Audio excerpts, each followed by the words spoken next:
মক্কা বিজয়ের মতো বিজয় হলো, দ্বিতীয়বার স্বাধীন হলো বাংলাদেশ। ধ্বংস হলো খুনিকারী খুনি বীর শেখ হাসিনা, ধ্বংস হলো তার বাবার কোটি কোটি টাকার গড়া পাথরের মূর্তিগুলো। আন্দোলন নেতা আবু সাঈদ, আমরা তোমাকে বীর শ্রেষ্ঠ বঙ্গবীর বলে ছোট করব না। আল্লাহ যেন তোমাকে উহুদ যুদ্ধের শহীদের কাতারে স্থান দেয়।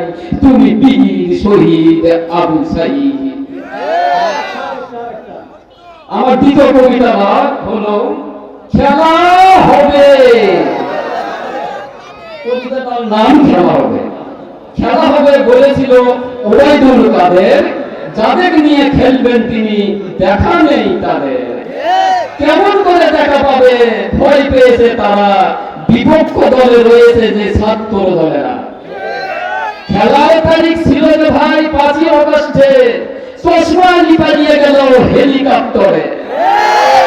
খেলার মাঠটি ছিল যে ভাই গণভবনে, ফাঁকা ফিল্ডে গোল দিল ভাই ছাত্র জনগণে। গজব দিয়েছিল আল্লাহ, নাম তার হলো করোনা। ওবায়দুল কাদের তার সাথে করেছিল যুদ্ধ ঘোষণা।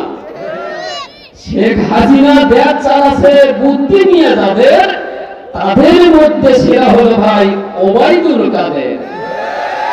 নাম যে তাহার আরো আছে, মুখে শুনি লোকের, কেউ বলে ভাই অবৈধ কাদের, কেউ বলে ভাই কাউয়া কাদের। ধরা পড়ার ভয়ে কালো পালে বেড়াচ্ছে, মুখে দাড়ি রেখে হয়তো ভণ্ড সেজেছে। আল্লাহ তোমায় যেমন রাখে তেমন তুমি থাকো, খেলা লওয়ার মজা কেমন এবার তুমি দেখো। আসসালামু আলাইকুম।